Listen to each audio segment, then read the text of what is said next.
महाकुंभ में संगम स्नान का सिलसिला जारी। बड़ी संख्या में लोग त्रिवेणी घाट पर आस्था की डुबकी लगाने के लिए पहुंच रहे। अब तक 10 करोड़ से ज्यादा श्रद्धालुओं ने संगम में स्नान किया। प्रयागराज कुंभ में दंडी स्वामियों की अनोखी परंपरा। जीवन भर अपने दंड को जमीन पर नहीं रखते ये सन्यासी दंड को अपना प्राण मानते हैं। महाकुंभ में कल्पवासियों के शिविर में भक्तिमय माहौल। कल्पवासियों के शिविर में चल रहा भजन कीर्तन। कल्पवासियों के कड़े नियमों का पालन करना होता है। हर्षा रिछारिया कैलाशानंद महाराज का पंडाल छोड़कर अब अखाड़ा परिषद के अध्यक्ष रविंद्रपुरी के पंडाल में पहुंची। हर्षा रिछारिया ने रविंद्रपुरी जी महाराज के पिता तुल्य बताया। प्रयागराज महाकुंभ में पहुंचे श्री श्री 1008 लाल बाबा ने मां गंगा के मंत्रों का रहस्य बताया। लाल बाबा एक सांस में मंत्रों का उच्चारण करते हैं। महाकुंभ में एक से बढ़कर एक अनोखे रंग दिखाई दे रहे हैं। गंगा स्नान के बाद प्रतिदिन पिछले 3 दिनों से उड़ीसा के लोग उड़िया भाषा में ढोल मजीरे के साथ श्रीमद् भागवत गीता का पाठ कर रहे हैं। महाकुंभ में पीपा पुल 4000 हेक्टेयर में फैले अखाड़ा क्षेत्र के बीच एक मुख्य कड़ी के रूप में काम कर रहा है। इस पीपे के पुल का भी अपना इतिहास है। पीपा का ये पुल 2500 साल पुरानी फारसी तकनीक पर आधारित है। दिव्य और भव्य महाकुंभ के आयोजन पर देवकीनंदन ठाकुर ने सीएम योगी की जमकर तारीफ की। देवकीनंदन ठाकुर ने कहा, मोदी योगी सनातन हत्याशी हैं, उनकी जितनी तारीफ करें कम है। इसरो ने महाकुंभ की सैटेलाइट तस्वीरें जारी की। इसमें टेंट सिटी, संगम और शिवालिक पार्क का भव्य नजारा दिखा। ये तस्वीरें 3 अलग अलग तारीखों पर ली गई हैं।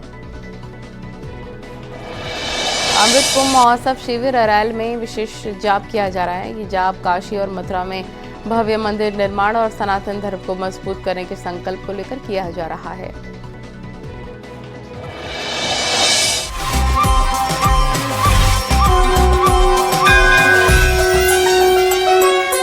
महाकुंभ बुलेटिन में आपका स्वागत है। मैं हूं उमेश श्रीवास्तव। प्रयागराज महाकुंभ मेले में 11वें दिन भी श्रद्धालुओं की भारी भीड़ उमड़ रही है। अब तक 35 लाख से ज्यादा श्रद्धालुओं ने आस्था की डुबकी लगाई है। स्नान करने वालों में 10 लाख कल्पवासी और 6,98,000 श्रद्धालु शामिल हैं। महाकुंभ की शुरुआत से आज तक 10 करोड़ से ज्यादा श्रद्धालु संगम में आस्था की डुबकी लगा चुके हैं। 26 फरवरी तक चलने वाले महाकुंभ में 45 करोड़ श्रद्धालुओं ने डुबकी लगाई है, ऐसा अनुमान है।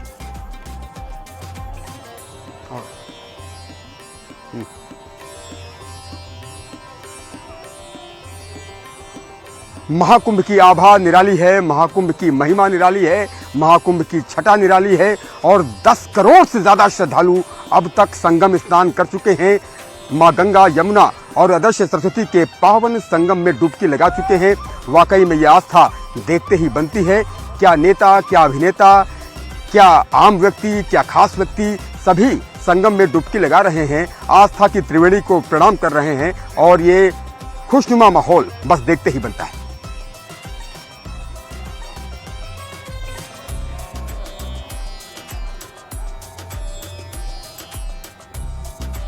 भारतीय संस्कृति, सनातन धर्म और आस्था का अद्भुत संगम महाकुंभ की इसरो ने सैटेलाइट से ली गई तस्वीरें शेयर की हैं, जिसमें महाकुंभ के ढांचे को दिखाया गया है। प्रयागराज परेड ग्राउंड को इन टाइम सीरीज तस्वीरों में देखा जा सकता है, जो 6 अप्रैल 2024 को महाकुंभ के शुरू होने से पहले ली गई थी। ये रिपोर्ट देखिए।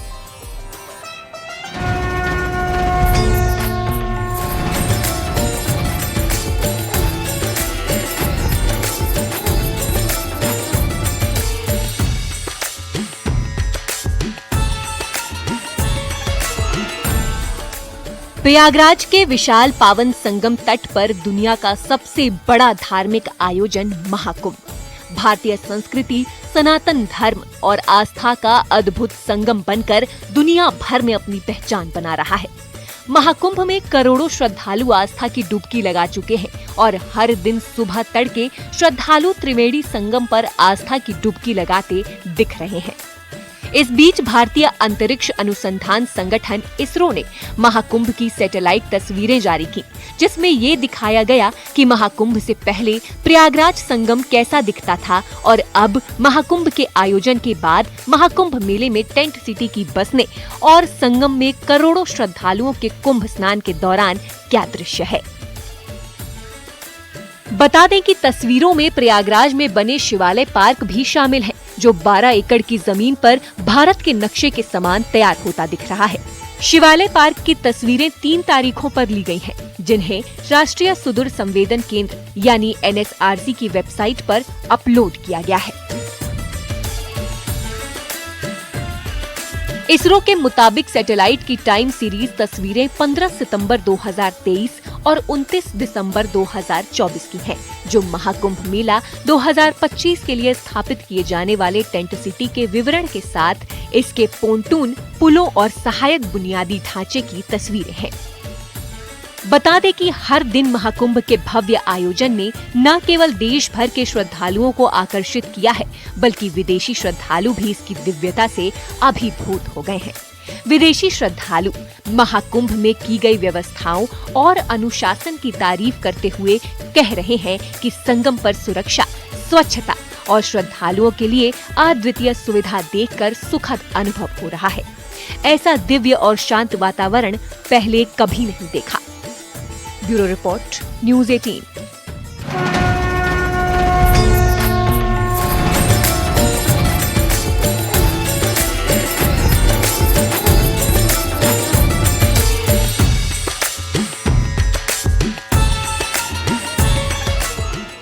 सनातनी आस्था के सबसे बड़े महापर्व महाकुंभ की अद्भुत झलक लगातार देखने को मिल रही है।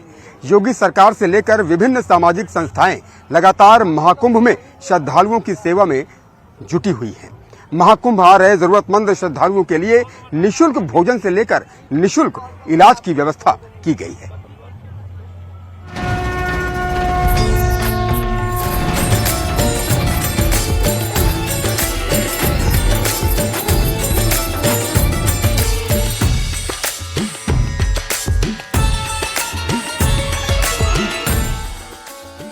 महाकुंभ प्रयागराज में जहां एक ओर भारत की अध्यात्म से लेकर अलग अलग संस्कृतियों की झलक एक साथ देखने को मिल रही है, तो दूसरी ओर विभिन्न धार्मिक संस्थाओं की ओर से श्रद्धालुओं के लिए फ्री भोजन की व्यवस्था भी की गई है। तस्वीरों में आप देख सकते हैं कि प्रसाद के रूप में भोजन वितरण की प्रणाली में ये एक अनोखा तरीका है, जहां अब तक आपने देखा होगा कि लोग भंडारे और लंगर में जाकर भोजन को प्राप्त करते हैं, लेकिन एक संस्था है जो कि लोगों के पास जाकर गाड़ियों के माध्यम से उन तक प्रसाद वितरित कर रही है। ये पूज्य पाठ गुरुदेव श्री श्री 1008 महामंडलेश्वर परमहंस दाती जी महाराज की देख रेख में ये सेवा चल रही है और ये सेवा 1 तारीख से 1 जनवरी से शुरू हो गई है और ये कंटिन्यू जब तक कुंभ संपन्न नहीं हो जाए तब तक ये चलती रहेगी। और बात करें भोजन की तो भोजन ये 5 टाइम व्यतीत होता है। बताना चाह रहा हूँ कि हम कोई नया काम नहीं कर रहे हैं, ये प्रभु की कृपा है, गुरु महाराज का आशीर्वाद है, उसे चल रहा है। दिल्ली में भी हमारा एम्स में डेली रूटीन में वहाँ पर भी एक गाड़ी लगी हुई है जो कि 1 से 1,500 लोगों का डेली प्रतिदिन भोजन शाम का करती है वहाँ पर। और यहाँ पर भी जगह जगह ये गाड़ी जाती है और जगह जगह भोजन लोगों के जो जरूरतमंद है, जिनको भूख लगी है, उनके लिए भोजन की व्यवस्था करती है। मुफ्त भोजन के साथ साथ महाकुंभ नगर में श्रद्धालुओं की सेवा के लिए हर एक संस्था अपने तरफ से अलग अलग पहल कर रही है। उस अलग पहल में से एक एक्यूप्रेशर थेरेपी के माध्यम से इलाज भी है, जिसमें बड़े से बड़े और छोटे से छोटे बीमारियों का बिना दवा और बिना किसी सर्जरी के इलाज किया जा रहा है। अगर इलाज के तरीके की बात की जाए तो घरेलू सामग्री, चुंबक और रिंग की सहायता से एक्यूप्रेशर थेरेपी के माध्यम से इलाज किया जा रहा है। ये एक्यूप्रेशर थेरेपी है और इस थेरेपी के माध्यम से हम अनेक गंभीर रोगों का इलाज करते हैं। सामान्य रोगों का उपचार तो होता ही है, जैसे घुटने का दर्द है, सर्वाइकल की प्रॉब्लम है, नेक पेन है, हाथों में झुंझुनी है, सुनपन है, पैरों में दर्द है, साइटिका की प्रॉब्लम है, कमर दर्द है और ऐसे केसेस जिनको बिल्कुल कहीं से लाभ नहीं मिलता है, इस तरह के केसेस आते हैं और उनको लाभ मिलता है। इस एक्यूप्रेशर विधा में ये एनर्जी के कॉन्सेप्ट पे विधा काम करती है और ऐसा माना जाता है, ऐसा सिद्धांत है कि जब हमारे बॉडी में एनर्जी का संचालन अवरुद्ध होता है या अनियमित होता है कहीं से, तो हमारे शरीर में रोग उत्पन्न होते हैं और उन्हीं ऊर्जा के असंतुलन को दूर करके बिंदुओं के माध्यम से हमारे शरीर में पाथवेज हैं एनर्जी के, उन एनर्जी के पाथवेज पर बिंदु होते हैं, उन निश्चित बिंदुओं पर दबाव देके हम या कलर लगा के, कलर के माध्यम से भी हम ट्रीटमेंट करते हैं, उन बिंदुओं पे कलर लगा के। बता दें कि करोड़ों लोगों की आगवानी कर रहा प्रयागराज महाकुंभ में पहला अमृत स्नान हो चुका है। अब तक 10 करोड़ से ज्यादा श्रद्धालुओं ने आस्था की डुबकी लगाई है और जो निरंतर जारी है। ऐसे में योगी सरकार और विभिन्न सामाजिक संस्थाओं की ओर से महाकुंभ मेले में आ रहे श्रद्धालुओं के लिए लगातार निःशुल्क सेवाएं की जा रही हैं, जो आगे भी जारी रहेंगी। Bureau report, news 18। महाकुंभ में चर्चा में आई हर्षा रिछारिया कैलाशानंद महाराज का पंडाल छोड़कर अब अखाड़ा परिषद के अध्यक्ष रविंद्र पुरी के पंडाल में हैं। हर्षा रिछारिया ने रविंद्र पुरी जी महाराज को अपना पिता तुल्य बताते हुए कहा कि वो मौनी अमावस्या पर दूसरा अमृत स्नान करने जाएंगी। साथ ही उन्होंने खुद को एक्टर और एंकर बताते हुए कहा कि वो युवाओं के धर्म के लिए जागृत करने के लिए काम करना चाहती है। हमारे साथ हर्षा रिछारिया जी हैं। हर्षा जी, आमतौर पर तो हम अगर बात करें तो जो चर्चा परिचर्चा हो रही है वो सुंदर होने की, किसी के आंख के सुंदर होने की, आपके बालों की चर्चा हो रही है कि इतने जल्दी कैसे ऐसे बाल हो गए। IITN बाबा की चर्चा हो रही है कि उन्होंने गाली दे दी, या वो सिगरेट पी लेते हैं या गांजा पी लेते हैं, लेकिन ज्ञान की चर्चा कम हो रही है। आप कब मॉडलिंग की फील्ड से या एंकरिंग की फील्ड से कब आपको लगा कि आपको आध्यात्म से जुड़ना चाहिए? देखिए, सबसे पहली बात जो आपने बोली है और जो सच में बहुत ज़्यादा गलत हो रहा है इस वक्त महाकुंभ में, वो ये है कि जहाँ पे चर्चा होनी चाहिए थी अध्यात्म की, जहाँ चर्चा होनी चाहिए थी महाकुंभ की, जहाँ चर्चा होनी चाहिए थी प्रयागराज की, जहाँ चर्चा होनी चाहिए थी सनातन धर्म की, जहाँ चर्चा होनी चाहिए थी सनातन संस्कृति की, वहाँ पे चर्चा सुंदरता, आँखों की, नशे की हो रही है। तो ये बहुत ही ज़्यादा गलत हो रहा है। ये पर्सनली मैं फील कर रही हूँ कि अभी मेरे ऊपर कोई कुछ भी बोले, लेकिन ये मुझे सच में लग रहा है कि कहीं ना कहीं आज मैं भी जिस चीज़ की तलाश में आई थी, जिस चीज़ को जानने के लिए आई थी, जिस चीज़ से जुड़ने के लिए आई थी, जो कुछ प्राप्त करने आई थी, आज मैं वो नहीं कर पा रही हूँ। क्यों? क्योंकि लोग गलत और अलग दिशा में जा रहे हैं। और रही बात मेरे अध्यात्म से जुड़ने की, तो इसकी शुरुआत वैसे अगर मैं फैमिली से बात करूं तो बचपन से ही माता पिता शुरुआत कर देते हैं, बच्चों में वो संस्कार डालते हैं। लेकिन 2018 से मेरा धीरे धीरे जो रुख था, रुझान था, वो अध्यात्म की तरफ होने लगा था, जो अब जाके पिछले 1.5-2 सालों में ज़्यादा लोगों को दिख रहा है। अभी आप यहाँ पूरा महाकुंभ में रहेंगी? देखिए, अभी मैं इस चीज़ के बारे में कुछ भी नहीं बोल सकती हूँ कि मैं पूरा रहूँगी या नहीं रहूँगी, लेकिन हाँ, जो मैंने विचार किया है कि मैं दूसरा शाही स्नान करके ही फिर यहाँ से जाने का सोचूंगी। अब वो कह रहे हैं कि अपने पिता बदल लिया, जो लोग चर्चा कर रहे हैं। देखिए कि पिता तो एक ही होते हैं, पिता तुल्य सब हो सकते हैं, है ना। तो जो रविंद्र पुरी जी महाराज जी हैं, वो मेरे पिता तुल्य हैं। और महाराज स्वामी श्री कैलाशचंद गिरी जी जो हैं, परम पूज्य गुरुदेव हैं मेरे, वो मेरे पिता हैं, उनसे मैंने गुरुदीक्षा ली हुई है। और आज मुझे लगता है कि जो भी आशीर्वाद मुझे प्राप्त हो रहा है एक पॉजिटिव वे में, वो मुझे उन्हीं के मार्गदर्शन में, उन्हीं के सानिध्य में प्राप्त हो रहा है। तो रहूंगी तो मैं उन्हीं की बेटी, और पिता जैसे मैं सबको ही मान रही हूँ, सबको ही पूज रही हूँ। आप ये कहना चाह रही हैं कि कैलाशानंद जी की ही पुत्री आप रहेंगी, पिता तुल्य आपके रविंद्रपुरी महाराज हैं, आपने क्लियर कर दिया। बिल्कुल। और रही बात निरंजनी अखाड़े की, तो हमारे जो महाराज जी हैं और जो मेरे गुरुदेव जी हैं, वो दोनों ही निरंजनी अखाड़े से हैं। मैं ऐसा तो है नहीं कि दूसरे किसी अखाड़े में जाके बोल रही हूँ कि पिता तुल्य है कुछ भी। तो निरंजनी अखाड़े की ही मैं बेटी हूँ, और पिता एक हैं, पिता तुल्य सब हैं। अच्छा, यहाँ से महाकुंभ के बाद जब आप जाएंगी तो वापस से मॉडलिंग में जाएंगी या फिर अध्यात्म की तरफ पूरी तरीके से आप चली जाएंगी? देखिए, मॉडलिंग तो ये कुछ न्यूज़ चैनल ने, कुछ मीडिया ने ये जैसे मुझे साध्वी का गलत टैग दिया गया, वैसे ही मुझे मॉडल का एक गलत टैग कुछ चैनल ने दिया है। क्योंकि मैंने, आप देखेंगे, मैंने स्टार्टिंग से ही बोला कि मैं एक्टर और एंकर हूँ, मैंने कहीं भी नहीं बोला कि मैं मॉडल हूँ, ठीक है। और रही बात, अगर आप ये पूछना चाह रहे हैं कि मैं वापस एक्टिंग में जाऊँगी या कुछ भी, तो जिस भी चीज़ में मुझे धर्म को आगे बढ़ाने का मौका मिलेगा, मैं अपने धर्म का हाथ पकड़ के उसके राह पे चलते हुए चीज़ों को आगे बढ़ाना चाहती हूँ। मैं समाज में जो मेरे तरह युवा हैं उनको मैं धर्म की ओर उनका रुख करना चाहती हूँ और धर्म के प्रति उनमें जागरूकता लाना चाहती हूँ। महाकुंभ में एक से बढ़कर एक अनोखे रंग दिखाई दे रहे हैं। उसी में गंगा स्नान के बाद प्रतिदिन पिछले 3 दिनों से उड़ीसा के लोग ओडिया भाषा में ढोल मंजीरे के साथ श्रीमद् भगवद गीता का पाठ कर रहे हैं, जो लोगों को मनमोहित कर रहा है। इसलिए कहा जाता है कि महाकुंभ में भाषा बाधा नहीं होती है, क्योंकि यहाँ भावनाएं प्रबल हैं। अपने आप को जानने पर आया प्रयागराज में कि हम भगवान स्वयं भगवान से मिल चुके, नहा के गंगा जी में ऐसा लग रहा है हम सबको बहुत आनंद मिल रहा है जी बहुत आनंद मिल रहा है हम। देखिए, ये हमारी भाषा, इसमें से अधिकतर लोग नहीं समझ रहे हैं।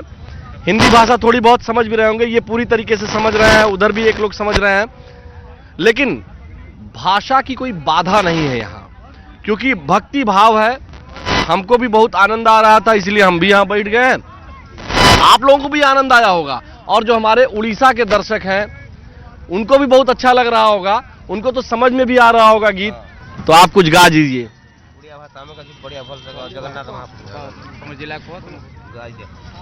जगन्नाथ कहीं पाए हे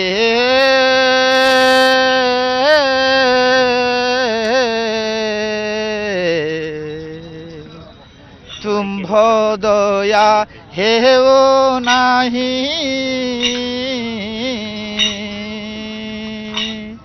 अति आरते डाकुछि महाप्रभु गंगा नदी कूले रहे जगन्नाथ काहे पाए हे तुम दया हेओ नाही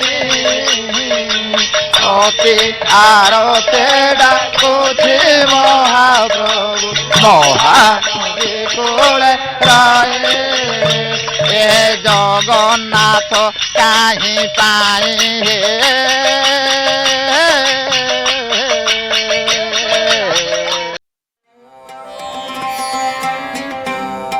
प्रयागराज महाकुंभ में 10 लाख लोग कल्पवास कर रहे हैं। कल्पवासी यहाँ पर काफी नियम निष्ठा से रहते हैं, ब्रह्म मुहूर्त में उठकर गंगा स्नान करते हैं और एक समय ही भोजन करते हैं और अपने अपने शिविरों में भगवान का भजन करते हैं। लोगों ने महाकुंभ में किए गए इंतजामों की तारीफ की है। यहाँ की तस्वीरें आप देखिए, ये जो टेंट्स आप देख रहे हैं, झंडा मां दुर्गा का लहराता हुआ नजर आ रहा है, ये सब कल्पवासियों के हैं। कल्पवासी इन्हीं छोटे छोटे शिविरों में रहते हैं। गृहस्थी का सारा सामान, गद्दा, रजाई, सब यहीं पर चटाई बिछाकर रहते हैं और यहीं रह करके 1 महीने तक कठिन तपस्या करते हैं। और कल्पवासियों का मानना है कि माँ गंगा सब कृपा करेंगी, माँ गंगा उनका उद्धार करेंगी।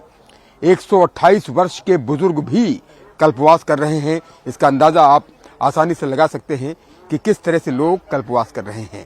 देखिए, लकड़ी जला रखी है क्योंकि भीषण ठंड है, कोहरा जबरदस्त है, चावल बीने जा रहे हैं, गंगा जल से ही भोजन तैयार किया जाता है। और ये अद्भुत तस्वीरें आप महाकुंभ नगर के कल्पवास क्षेत्र की देख रहे हैं। ये बिटिया भी देखिए यहाँ बैठी हुई है आग सेकते हुए और बहुत प्रसन्न चित्त है कि कुंभ क्षेत्र में है। आप भी अपनी माताजी के साथ आई हैं कल्पवास? कब आई थी? 11। अच्छा, कल्पवास आप भी कर रही हैं कि माताजी कल्पवास कर रही हैं? नहीं, मैं भी कर रही हूँ। आप कल्पवास कर रही हैं? कितनी उम्र है आपकी? मैं 14। 14 ईयर्स, 14 वर्ष की हैं आप, कल्पवास कर रही हैं। क्या क्या नियम धर्मों का पालन कर रही हैं?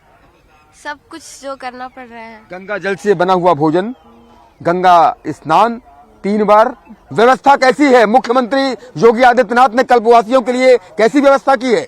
ठीक किया है। अच्छा, हाँ ठीक है, कोई व्यवस्था गड़बड़ नहीं। अच्छा, हाँ संतुष्ट हैं? हाँ संतुष्ट हैं, बिल्कुल कोई दिक्कत नहीं। अच्छा, कोई दिक्कत हाँ ठीक है। प्रभु की सेवा में समर्पित है? हाँ। माँ की गंगा की सेवा में समर्पित है? अब तो है।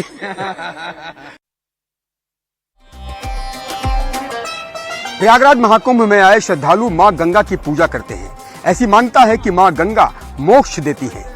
लाल बाबा ने मां गंगा के मंत्रों के रहस्य बताए। मौनी अमावस्या के स्नान के इन मंत्रों का जाप करना चाहिए। मौनी अमावस्या के स्नान में क्या ध्यान रखना चाहिए? मौनी अमावस्या के स्नान को लेकर क्या महत्व है? मौनी अमावस्या क्यों कही जाती है? और इस दिन करोड़ों का जन समुद्र क्यों उमड़ता है? हमारे साथ विशेष बातचीत के लिए मौजूद हैं श्री श्री 1008 लालजी बाबा। बाबा जी, स्वागत है आपका निधि 3 पर। क्या कहेंगे? आगामी दिनों में मौनी अमावस्या का स्नान है, मकर संक्रांति का स्नान संपन्न हो गया, पौष पूर्णिमा का स्नान संपन्न हो गया, अब मौनी अमावस्या का स्नान है 29 जनवरी को। मौनी अमावस्या का स्नान, उसका महत्व और क्या नियम धर्म का पालन करना चाहिए, इसके बारे में बताएं। मौनी अमावस्या हमारे यहाँ पूरे महीने में सबसे महत्वपूर्ण स्नान माना गया है। मौनी अमावस्या, शाही स्नान तो 5 है 6 है, पर इसमें मुख्य शाही स्नान मौनी अमावस्या है। मौनी अमावस्या का महत्व यह है कि जैसे सुबह जो भी भक्तगण, जो भी यहाँ संत महात्मा हैं, उनको चाहिए, आज कल्पवासी हैं, उनको चाहिए कि मौन व्रत रहना चाहिए। यहां से उठें तो किसी से बातचीत न करें जब तक कि गंगा में डुबकी न लगा लें, क्योंकि अगर ऐसा करते हैं तो मौनी अमावस्या का अश्वमेध फल का प्राप्ति होता है उनको। हाँ, महाकुंभ बुलेटिन में अभी बस इतना ही। देखते रहिए न्यूज़ 18, हर हर गंगे।